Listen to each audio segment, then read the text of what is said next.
श्री शिवाय नमस्तु भयम। दोस्तों, जैसा कि आप सभी लोग जानते हैं कि 12 फरवरी 2026 यानी गुरुवार को पड़ रही है फाल्गुन मास की कृष्ण पक्ष दशमी तिथि। और दोस्तों, यह वह तिथि है जो फाल्गुन महीने में पड़ने वाली सबसे बड़ी तिथि है, क्योंकि यह गुरुवार के दिन पड़ रही है और इसका बहुत ही बड़ा और विशेष महत्व होता है।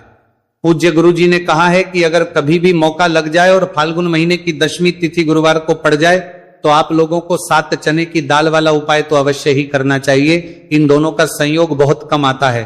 और इसी के साथ में गुरु जी ने अपनी शिव पुराण कथा में बताया है कि इस दिन आपको 7 चने की दाल वाला उपाय तो आपको अवश्य ही करना चाहिए, क्योंकि ऐसा दिन पूरे साल में सिर्फ एक ही बार आता है। और दोस्तों, आप सभी लोग जानते हो कि गुरुवार दशमी तिथि का अगर सबसे बड़ा कोई उपाय है तो 7 चने की दाल वाला उपाय है।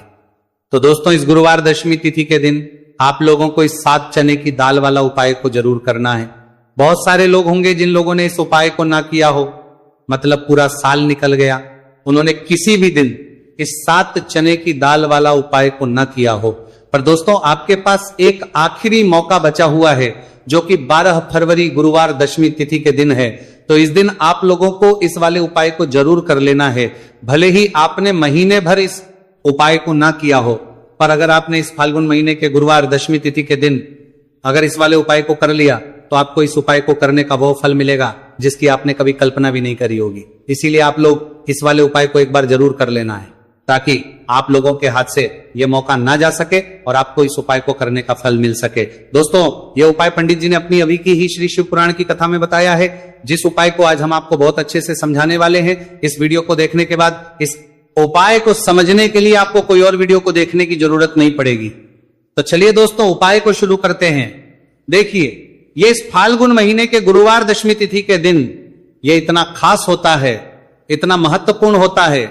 देखा गया है कभी कभी बड़े बड़े पूजा पाठ अनुष्ठान से जो मनोकामना नहीं होते, वो फाल्गुन महीने के गुरुवार दशमी तिथि के दिन एक छोटे से उपाय करने से ही आपकी मनोकामना पूर्ण हो जाती है। और बहुत सारे लोगों ने इस उपाय को किया भी है और उनको इस उपाय को करने का फल भी जरूर मिला है। अगर आप लोग भी इस उपाय को करना चाहते हैं तो आप इस उपाय को पहले अच्छे से समझ लेना, सुन लेना, उसके बाद करना। आपको इस उपाय का फल जरूर मिलेगा। और इस उपाय को कर लेने से आपके घर में चाहे किसी भी प्रकार और समस्या क्यों ना चल रही हो, आपको उसका कारण भी नहीं पता है कि भाई ये समस्या किस कारण से चल रही है, उसका कुछ भी कारण हो सकता है, जैसे पितृदोष हो सकता है या किसी भी तरह का मंगल दोष भी हो सकता है। तो इस दिन आप लोगों को यह वाला उपाय कर लेना है। ये एक ऐसा उपाय है जिस उपाय को अगर किसी विशेष दिन पर किया जाए तो भाई उस विशेष दिन का जो है वह तो हमें मिलता ही मिलता है, पर हमने उस दिन पर इस उपाय को है तो हमें उससे भी बड़ा फल मिलता है और फल बहुत जल्दी मिलता है, क्योंकि आप इस उपाय को बहुत ही बड़े और विशेष दिन पर कर रहे हो।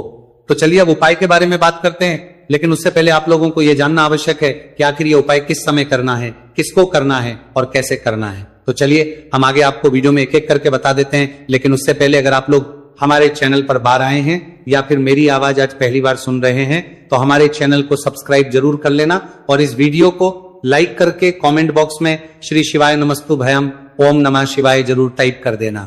तो दोस्तों, इस 7 चने की दाल वाला उपाय को हमें इस गुरुवार दशमी तिथि के दिन कैसे करना है, किसको करना है, किस समय करना है और कहां पर करना है, ये सारे सवालों के जवाब आपको इस वीडियो में मिल जाएंगे।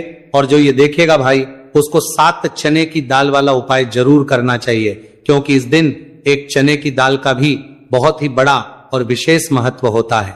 और जब बात दाल वाला उपाय चलिए जाए 7 चने की दाल वाला उपाय की, तो ये सोने पर सुहागा वाली बात हो जाती है और ये एक बहुत ही बड़ा उपाय हो जाता है इस गुरुवार दशमी तिथि का। तो अब दोस्तों, इस 7 चने की दाल वाला उपाय को आखिर करना किसको है, सबसे पहले हम लोग वह बात जान लेते हैं। तो देखो, घर की जो बड़ी माता होती है उन माताओं बहनों में से कोई भी एक बड़ी माता बहन इस वाले उपाय को कर सकती है। और दोस्तों, अगर आप चाहे तो अपने घर में से सभी सदस्यों को भी इस उपाय को करवा सकते हैं।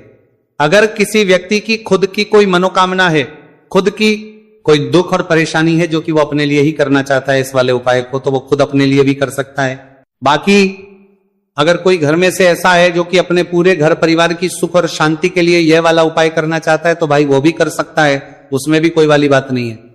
कहने का मतलब यह है कि इस उपाय को हर एक सदस्य भी कर सकता है और पूरे घर परिवार के सदस्य के लिए घर की बड़ी माताओं बहनों में से कोई एक माता बहन भी कर सकती है।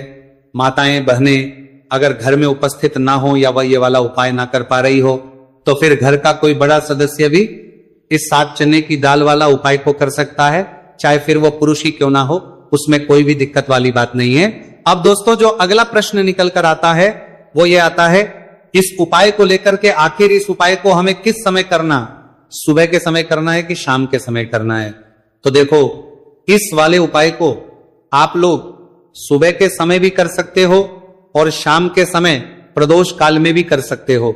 अब अगर आप पूछो कि भाई सबसे उत्तम समय कौन सा रहेगा इस 7 चने की दाल वाला उपाय को करने का, तो हम आपसे बस यही कहेंगे कि इस उपाय को आप सुबह के समय करेंगे तो ज्यादा बेहतर होगा। बाकी अगर प्रदोष काल शाम के समय भी करेंगे तो भी अच्छा होगा, उसमें कोई भी दिक्कत वाली बात नहीं है। तो अब दोस्तों जो अगली सबसे बड़ी और महत्वपूर्ण बात आती है वो ये आती है कि सुबह अगर हम उपाय को करेंगे तो हमें कितने बजे से लेकर कितने बजे तक के बीच में करना है, और शाम के समय प्रदोष काल में करेंगे तो हमें कितने बजे से लेकर कितने बजे के बीच में करना है। तो देखो सुबह जितनी जल्दी हो सके आप उपाय को करने की कोशिश करना। बाकी अगर किसी कारणवश लेट भी हो जाओ, थोड़ी देर भी हो जाए तो 10 या 11 बजे तक भी आप कर लेना, पर 12 बजे से ज्यादा देरी ना हो, ठीक है, इस बात का ध्यान रखना। उसके बाद में दोस्तों अगर शाम के समय प्रदोष काल की बात करें, प्रदोष काल का जो समय है होता है वो शाम के 6 बजे से शुरू हो जाता है। मतलब शाम के 6 बजे से लेकर 7 बजे के बीच का जो समय होता है यह समय प्रदोष काल का समय होता है। तो आप इस उपाय को 7 या 8 बजे के बीच में भी कर सकते हो। मतलब शाम के 6 बजे से 8 बजे के बीच में आप कभी भी इस वाले उपाय को कर सकते हो, उसमें कोई भी दिक्कत वाली बात नहीं है। देखिए गुरु बृहस्पति को मजबूत करने से हमें हमारे जीवन में सफलता की प्राप्ति होती है। यदि हमारा किसी भी प्रकार का कार्य अटक रहा है, परिपूर्ण ही नहीं हो पा रहा है, तो हमें अपने गुरु ग्रह को मजबूत करना बहुत अधिक आवश्यक होता है। देखिए जब भी आपको ऐसा लगने लगे कि आपका जो जीवन है बहुत ही ज्यादा दुर्भाग्य के साथ बीत है, आपके कोई भी कार्य सिद्ध नहीं हो पा रहे हैं, तो जीवन में दुर्भाग्य को सौभाग्य में बदलने के लिए आपको यह चमत्कारिक उपाय करने चाहिए। तो गुरुवार की जो ये दशमी तिथि है आपके जीवन से सारे दुर्भाग्य को दूर करने वाली है। देखिए यदि आपका गुरु ग्रह मजबूत नहीं है, गुरु ग्रह से जुड़ी किसी भी प्रकार की समस्या है, तब भी आपको यह उपाय करना चाहिए। आपके विवाह से जुड़ी किसी भी प्रकार की परेशानी है, बुद्धि ज्ञान और विवेक से जुड़ी किसी भी प्रकार की समस्या है, साथ ही साथ जीवन में सौभाग्य की प्राप्ति करना हो, जीवन से दुर्भाग्य को दूर करना हो और जीवन में यदि सफलता की प्राप्ति करना हो, तो आपको यह चमत्कारिक उपाय जरूर करने हैं। देखिए आज के इस पूरे वीडियो में हम आपको 3 महा उपाय बताने वाले हैं और ये तीनों ही उपाय आपके जीवन की सारी समस्याओं को समाप्त करने वाले हैं। तो चलिए दोस्तों जान लेते हैं विशेष उपाय के बारे में। देखिए इस उपाय को करने के लिए आपको मात्र 7 चने की दाल लेनी होगी, यानी कि आपको 7 चने की दाल लेनी होगी। देखिए चने की दाल जब भी आप लेंगे तो ये कहीं से भी टूटी हुई भी खंडित नहीं होनी चाहिए, इस बात का आपको विशेषकर ध्यान रखना है। इसी के साथ में आपको एक तांबे के पात्र के अंदर शुद्ध जल लेना होगा और इसी के साथ में आपको एक स्टील की कटोरी लेनी होगी जिसमें आपको शुद्ध जल लेना है। इसी कटोरी के अंदर आपको 1 से 2 गुड़ के टुकड़े भी डाल देने हैं, यानी कि आपको गुड़ वाला जल तैयार कर लेना है। अब इन तीनों ही सामग्रियों को लेकर के आपको पहुंचना है भगवान शिव के मंदिर में। देखिए दोस्तों ये जो उपाय है आप इस गुरुवार दशमी तिथि के दिन सुबह से लेकर के शाम तक किसी भी समय में कर सकते हैं। देखिए दोस्तों सबसे पहले तो आपके पास जो 7 चने की दाल है, इसे आपको जो आपने गुड़ वाला जल तैयार किया है उसमें आपको डालनी है। आप 7 चने की दाल भी ले सकते हैं, 11 चने की दाल भी ले सकते हैं, 21 भी ले सकते हैं, और यदि आप 41 चने की दाल लेते हैं तो बहुत ही शुभ होता है। तो आपके पास जितनी भी चने की दाल है सबसे पहले तो आपको उसे गुड़ वाले जल के अंदर डाल देनी है। अब देखिए दोस्तों आपके पास जो एक लोटा शुद्ध जल है, इसमें से थोड़ा सा जल सबसे पहले आपको भगवान शिव की शिवलिंग के सीधे तरफ जहां गणेश जी का स्थान होता है वहां पर आपको अर्पित करना है। फिर थोड़ा सा जल श्री कार्तिकेय जी वाले स्थान पर अर्पित करना है। फिर आपको थोड़ा सा जल माता अशोक सुंदरी वाले स्थान पर अर्पित करना है। फिर आपको थोड़ा सा जल माता पार्वती के हस्तकमल यानी कि कटी वाले भाग पर अर्पित करना है, और अंत में आपको थोड़ा सा जल भगवान शिव के शिवलिंग पर भी अर्पित कर देना है, और उस पात्र के अंदर आपको थोड़ा सा जल और शेष बचा लेना है। यानी कि पांचों ही स्थान पर थोड़ा थोड़ा जल अर्पित करने के बाद अंत में शेष जल और उस पात्र के अंदर आपको बचा लेना है। अब आपको बृहस्पति ईश्वर महादेव का स्मरण करना है, और आपके पास जो चने की दाल है इसे आपको अपने सीधे हाथ में रखनी है। देखिए गुरु का दिन है, इसीलिए आपको ओम नमो भगवते वासुदेवाय इस मंत्र का जाप भी करना है। अब देखिए दोस्तों, आपके पास जितने भी चने की दाल है, चाहे 7 है, 11 है, 41 है, उतनी बार आपको बृहस्पतिश्वर महादेव का स्मरण है, और ये जो चने की दाल है इसे आपको भगवान शिव के शिवलिंग पर अर्पित कर देनी है। आपको लगातार बृहस्पतिश्वर महादेव का स्मरण करते रहना है। अब देखिए अंत में जो आपने उस पात्र के अंदर शेष जल बचाया था, इसे आपको भगवान शिव के शिवलिंग पर ही धीरे धीरे अर्पित कर देना होगा।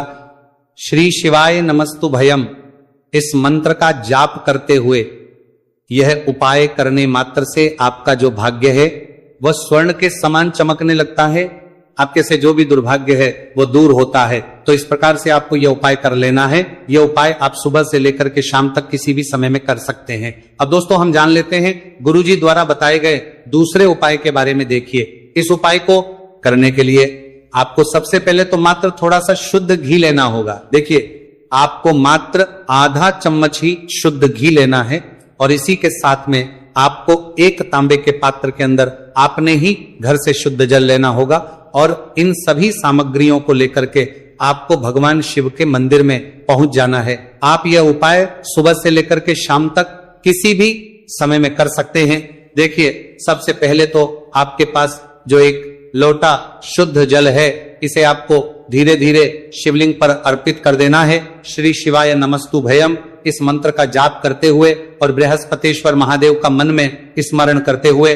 अब देखिए दोस्तों, आपके हाथ की जो अंगूठे के पास वाली उंगली होती है, तर्जनी उंगली, उसमें आपको ये शुद्ध घी लेना है, और इस उंगली से आपको शिवलिंग पर जहां माता अशोक सुंदरी का स्थान होता है वहां पर आपको इस घी से अच्छे से लेपन करना है। यानी कि माता अशक्त सुंदरी वाले स्थान पर आपको अच्छे से घी का लेपन कर देना है, और आपकी जो भी मनोकामना है, चाहे आप अपने जीवन से दुर्भाग्य को दूर करने के लिए यह उपाय कर रहे हैं, जीवन सौभाग्य की प्राप्ति के लिए आपकी कोई मनोकामना हो, विवाह के लिए आपकी किसी भी प्रकार की कामना हो, जिस भी प्रकार की आपकी कामना है उसे परिपूर्ण करने के लिए आपको कोई प्रार्थना करनी है, और इस घी का लेपन आपको माता अशोक सुंदरी वाले स्थान पर कर देना है। अब दोस्तों इस घी वाली उंगली को आपको कहीं भी साफ नहीं करना है, कहीं भी नहीं पहुंचना है, सीधे आपको अपने घर लेकर के आना है, और इस घी की जो पहली बिंदी इसे आपको अपने मुख्य द्वार पर लगा देनी है। और इस घी की बिंदी आप अपने घर में जहां भी आप धन रखते हैं वहां पर भी लगा सकते हैं। आपके घर में जहां कहीं भी रसोई घर है वहां पर भी आप इस घी की बिंदी को लगा सकते हैं। तो 3 जगह आप इस घी की बिंदी को लगा सकते हैं। आपके घर में कभी भी अन्न और धन की कमी नहीं होगी, और आपके घर में जो भी क्लेश होगा वो भी समाप्त हो जाएगा। तो इस प्रकार से आपको दुर्भाग्य को दूर के लिए दूसरा उपाय करना है। तो चलिए दोस्तों, अब हम जान लेते हैं तीसरे विशेष और अंतिम उपाय के बारे में। देखिए यह उपाय भी बहुत ही खास है, विशेषकर आपके भाग्य को उदय करने के लिए यह उपाय भी बृहस्पतिश्वर महादेव का ही होने वाला है, और विशेषकर आपको यह उपाय भी गुरुवार दशमी तिथि के दिन ही करना है। देखिए इस उपाय को करने के लिए आपको सबसे पहले तो एक प्यारी सी और सुंदर सी बेलपत्र लेनी होगी। बेलपत्र लेते समय ध्यान रखें कि यह कहीं से भी कटी फट्टी खंडित नहीं होनी चाहिए। यदि आपको बेलपत्र नहीं मिल पाती है तो आप शिवलिंग पर चढ़ी हुई बेलपत्र को पुनः शुद्ध जल से धो करके उसका उपयोग कर सकते हैं। इसी के साथ में आपको एक तांबे के पात्र के अंदर शुद्ध जल लेना होगा, और इसी के साथ में आपको आधा चम्मच या फिर उससे भी कम शहद लेना होगा।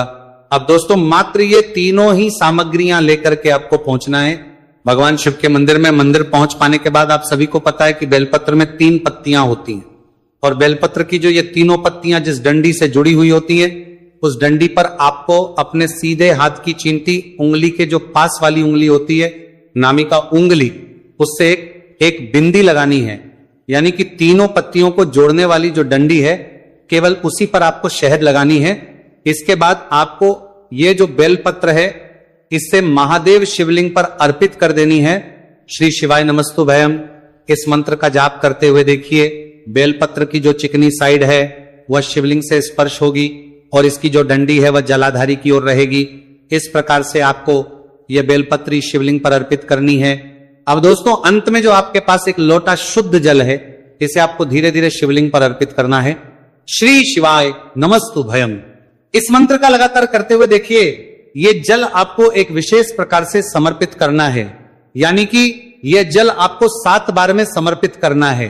यानी कि थोड़ा सा जल आपको समर्पित करना है, फिर आपको थोड़ी देर रुकना है, फिर आपको थोड़ा सा जल समर्पित करना है, फिर आपको थोड़ा रुकना है। इस प्रकार से आपको थोड़ा थोड़ा जल 7 बार में शिवलिंग पर और करना है। इस प्रकार से आपको 1 लोटे जल से ही यह जल समर्पित करना है, लेकिन को थोड़ा थोड़ा जल करके 7 बार में शिवलिंग पर यह जल अर्पित करना है और आपको लगातार बृहस्पतिश्वर महादेव का स्मरण करते रहना है।